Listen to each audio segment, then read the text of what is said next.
So we'll hop in. Tim, it's great to meet you. Thank you, sir, for taking a minute after the show. Yeah, definitely. So just in this little spance before we got on, I know you're an investor up front. You talked about nursing and music and all of that. So we'll get into it. But what I want to know with your life of investing, how much did living through this pandemic reverberate throughout everything that you're doing right now? How much residual effect is that having on your life now? I mean, define residual effect. I guess that's a interesting question. I like it. So I guess the idea is, are you still feeling the aftershocks of going through that? Because everything changed so much during that time period. And then when we got out, the interest rates were at a weird place. People didn't want to buy. How much of that has kind of influenced your business model now? Uh, so it's all influenced it very positively, and I know that's a weird thing to say, but it's true. Um, so I bought my first mobile home park in the end of 2019, right before COVID hit, and I had all these vacant pads, and I knew I had to fill them up. I didn't 100% know how to do it. Um, but so yeah, COVID hit, everyone was shutting down, and Legacy Homes said we will finance 100% of these to owners of mobile home parks who need to bring like or who have any vacancy. They said we need to keep our factories open basically. And so, happenstance, oh yes, I 100% need that. And so it worked for me because I mean, I was still working as a nurse. I know all the craziness that happened. I'm not discounting any of that craziness at all. um the flip side is that because of it, like my business, I was able to do something that I wouldn't be able to otherwise. And so I, worked with what, you know, what a lot of people was, shutting them down. It opened up opportunity for me in my business. And, you know, post COVID and everything, higher interest rates and people complain about stuff like that, but it's like, no, I'm just getting better, Yep. interest rates is just a constant, I can't change that. Yep. So how can I make that work? So for what we're doing, it's like, okay, what we solve for, our X that we're solving for is 2X equity multiple, right? So we go for doubling someone's money in 5 years. Make it simple. So if the interest rate's 10%, okay, I can probably only offer low, I can offer this. If it's 5%, I can offer higher. If it's, whatever. But it's a constant I can't change. As long as we're solving for investor returns and we're being conservative, we know that, we're going to be winning. So let's get a snapshot of what you do on a daily basis. I'm going to put you in front of a bunch of grade schoolers at career day, and one of the kids in the back of the room is curious. And he's like, "Hey, what do you do for a living?" How do you answer him? Yeah. So I wake up, do, morning routine, just kind of wake my brain up. And then I set aside time for my big three KPIs. So the big three key performance indicators for me, things that are going to be moving the needle of the business. And that changes from time to time. But the big thing is, putting offers out. So no matter what something is listed at, here's the number that it works. Okay, you're listing it at 10 million. My numbers to get my investors 2X equity multiple, I can only offer 3 million. Here's this offer. And I can stand behind it. I'm not just trying to be a jerk. I'm not just lowballing. I'm like, I try to give everyone their price, but also I live in reality. And so it's like, here are all the metrics that I got to hit. So my KPI is putting, talking to a broker and or putting a letter of intent out, um, or revising a letter of intent, making sure that the deals we have under contract, like there's nothing outstanding, so they're moving along pretty smoothly. And then the other KPI I have right now, which is newish to me and kind of weird, it's put like a Instagram reel, Facebook reel, do some social media content stuff. So I'm really I've been doing this for a while, but don't really have that brand presence yet. So it's Yeah. just, working on that, and it's clunky, but I get better at it all the time. And what's interesting, you'll like this. Okay. Yeah. Yeah. So with doing Instagram reels, like video and stuff like that, I produced musics for since my early 20s. I'm 39 now. Yeah. So I can use Ableton. I know how that all works. Yeah. And so it's very similar. It's very similar in terms of like, you got different tracks and whatnot to put together. So That's that cool. yeah, that it was funny to me. That's awesome. So let's go. When you were young in the third grade, what did you want to be when you grew up? What was your dream? Man, I can't think back to third grade. I know as a teenager, I want to be a rock star. Yeah. And I Right. mean, I still want to be a rock star, right? Yeah. Yeah. Um, but I didn't know anything about any like investments or anything like that. As I in my early 20s, I knew, like, echoing off my dad, it's like get a good, safe, stable job. And just working odd jobs and realizing, oh, I need something more solid. And so I was going to community college, found I like human biology, and like, to me, so I like biology because it's fluid. It's kind of like, it's I think of it as like a soft science. I know there's going to be a million people who don't agree, but it's like, it's soft science in that it's not physics. It's not like, okay, if I have everything here, it's gonna 100% be this. Yeah. It's like, okay, this med works this way 99 times out of 100, but 1 in 100 works a little bit different. Yeah. So there's a little, experimentation almost. But yeah, so yeah, I eventually said, okay, I need something more stable that pays better. So I went to school for nursing, did that for 8 to 9 years, I believe, and got my bachelor's of science in nursing from NAU in Northern Arizona. And yeah, it was interesting. I remember going to school and thinking, man, as soon as I get this and get this job, everything's going to be amazing. And then I did it, and it wasn't. I mean, it wasn't bad, but it was still like there was a longing.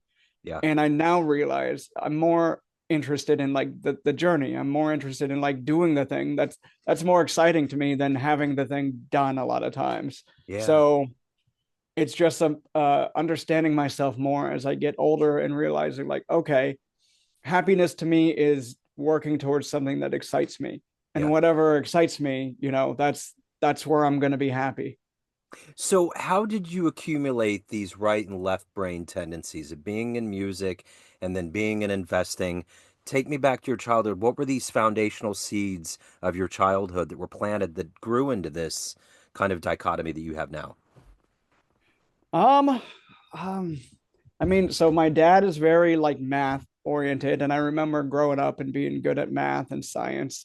Um, and then I remember being, a teenager and hanging out with some friends, and like, two of my friends played guitar, so I picked up bass to like jam with them, and just like getting really, really, really into music as a teenager. And like a lot of it, I can look back now and be like, music was and is still sometimes like a refuge from the rest of life. My teenage years were tumultuous in a lot of ways, and I remember a lot of times just being alone and just kind of like, putting headphones on or listening to music and just getting lost into it, and just really being interested in the intricacies. Like, oh, when I hear something that sounds cool, I'm like, man, how do they do that? Yeah. When like, I can think Saint Vincent on the song Your Lips Are Red. So it's like towards the end, like right before the outro, it's like got like this really cool a soft picking guitar sound, and then it hits where it's like this really, really cool ride sound that has like all this reverb on it, and it's like I listen to it and it like washes over me. So Yeah. stuff like that, I'm like, oh my God, that's so cool. How do they do that? Yeah. So take me back to the first concert that you ever went to. Having a musician's brain, what was the first concert you saw that just totally blew you away and made you think, I want to be a rock star. I want to be up there one day. So my first big concert was in 2000, Nine Inch Nails with a Perfect Circle opening.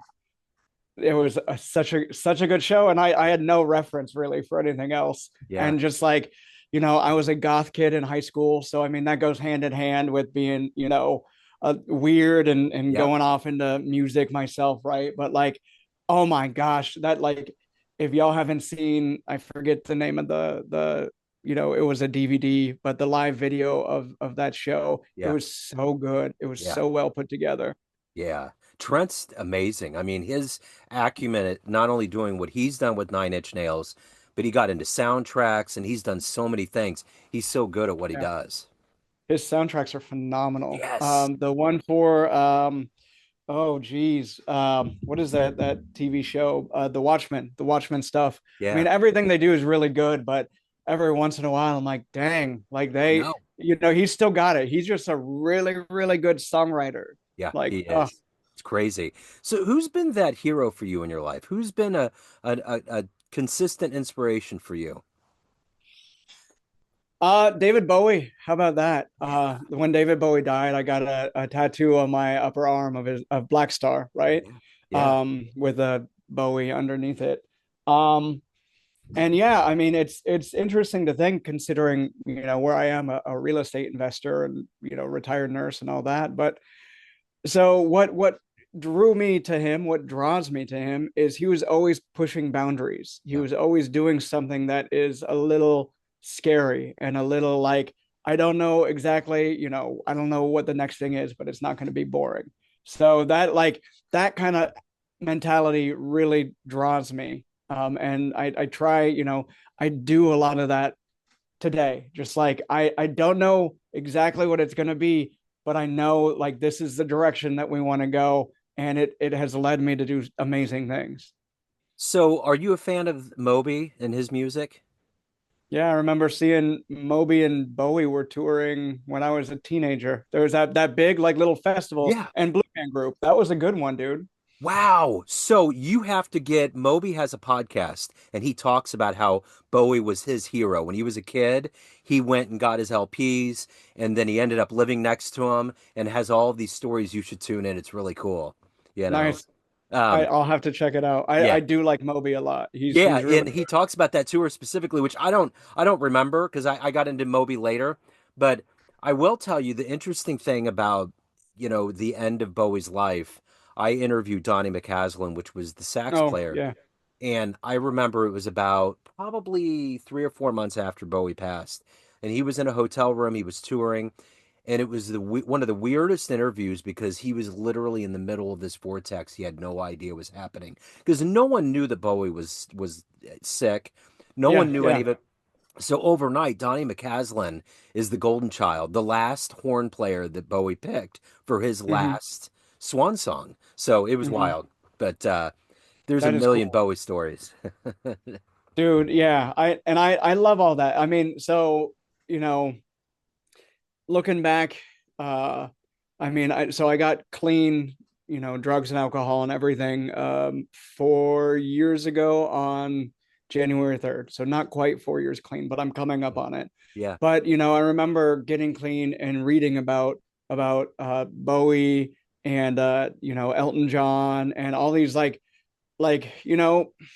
again, yes, I'm in like big in investing and what into investing, but like for a lot of my life, it has like musicians have been, the ones to really look up to. And so just like, reading Elton John's book, reading about Bowie and his like recovery and stuff like that, yeah, like, oh my God, like reading about Trent and his recovery yeah, and just like, man, like that's it. We had our time with the stupid craziness and don't regret it, but like wow, it's definitely people that I've looked up to that I'm like, okay, yeah, like I get that, and I love following in their footsteps in recovery as well. yeah. So what was the flashpoint for you that made you decide that you wanted to go clean? Using a lot, getting in trouble at work, yeah, just hit a spot where it was like I had tried for so long uh um think my way out of it, and then I was like, I don't have anything anymore. Yeah, Yeah, I mean, all sorts of craziness at work, get again like getting caught and stuff like that. I mean, I still have a nursing license. I still like I willfully retired. It's not like I was kicked out of it. yeah, The good thing about the South Carolina Board of Nursing is they're very, very kind in terms of stuff like that, as long as you play ball with them and you do everything, really they're there to help you. They're not Yeah. there to smack you, really. But yeah, so like all that craziness, and then just I just didn't have any more lies in me. Yeah. I couldn't bullshit anymore, man. Yeah. It had all been done. I did it all before, and it caught up, and I was beaten down, and it was perfect because I Yeah. was beaten down and I had nothing else to do except turn to recovery. Yeah. And it is the best thing I've ever done Yeah. by far. Yeah.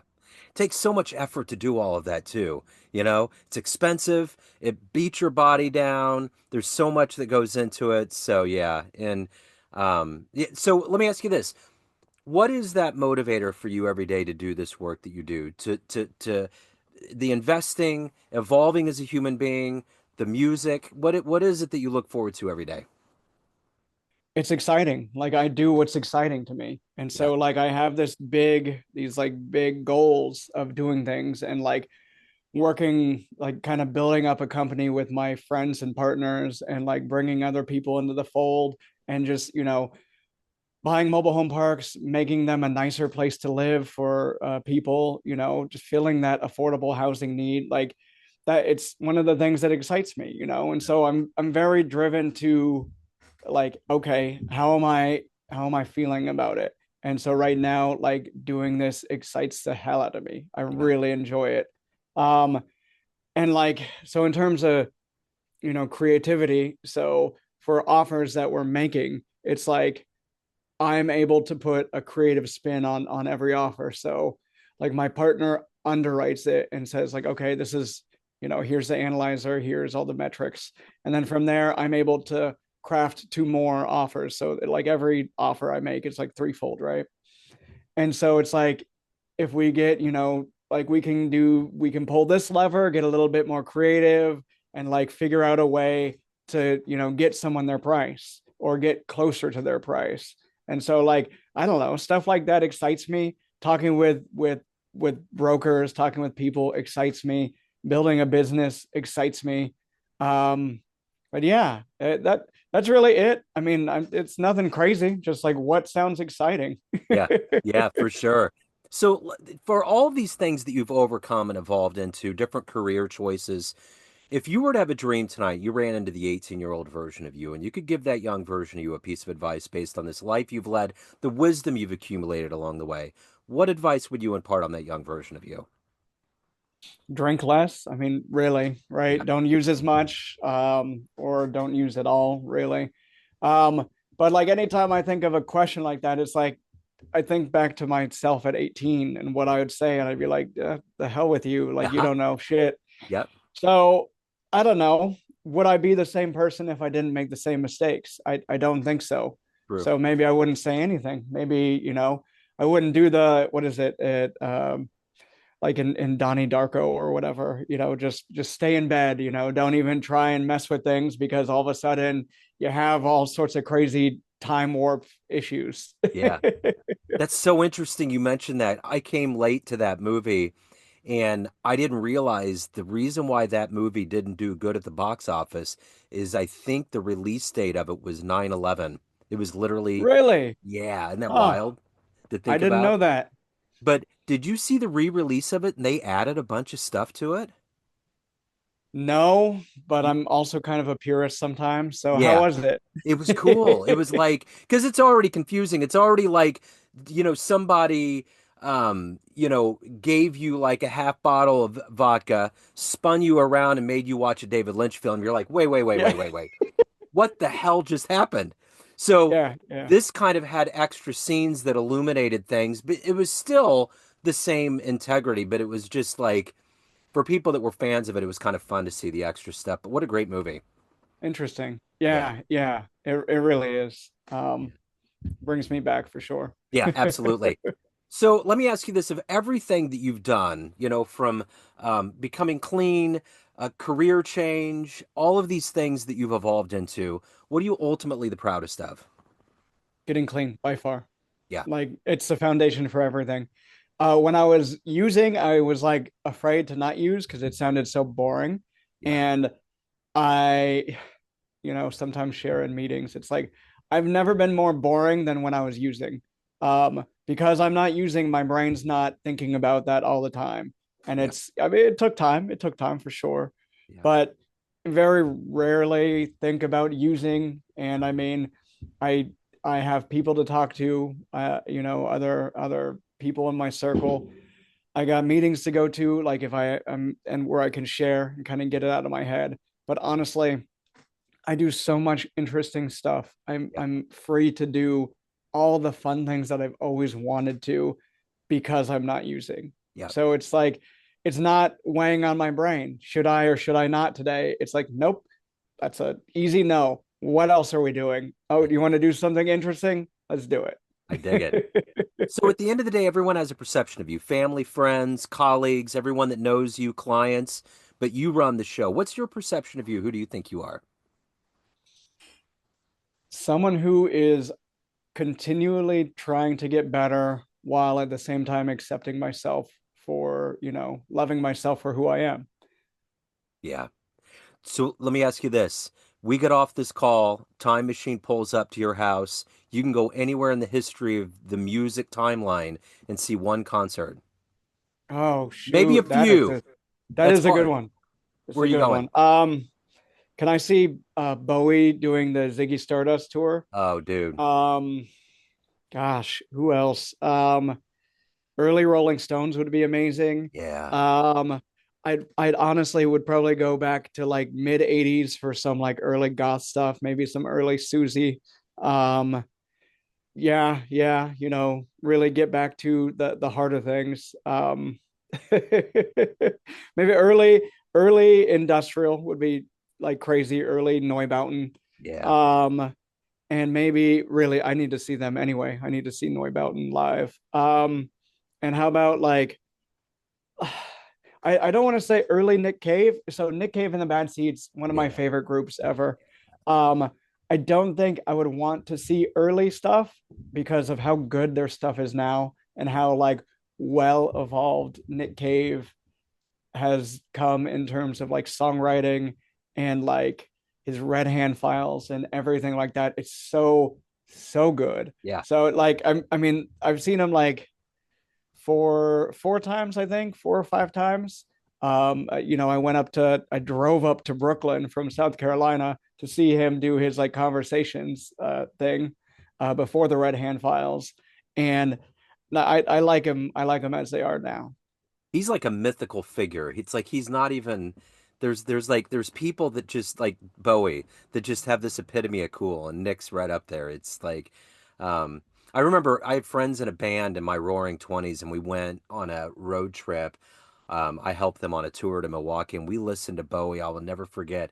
We listened to Ziggy Stardust so many times that it's like permanently tattooed on my brain. So good memories from Bowie for sure. So if anyone wants to reach out, they want to learn more about what you're doing, your music, anything that you're doing in your world, where can they go? Sure. I mean, Instagram is probably the easiest, just tim.woodbridge. If you're looking, you're someone who's got some money, you're looking to invest or looking to see what mobile home park investments like, you can hit us up at wcinvgroup.com. Um, and yeah, man, I mean, love having conversations with people, always down to talk investments and, how we can help people, and always clearly down to talk music. I Yep, just light up when I talk about it. So absolutely. It's the best, man. Tim, this has been wonderful. Thank you, sir. This has been a very unexpected surprise. Wonderful to run into you in the world. Best of luck here with the holidays in 2025, man. dude, really appreciate it, Joe. You have Yes, a sir. good one, man. You too, man. Cheers.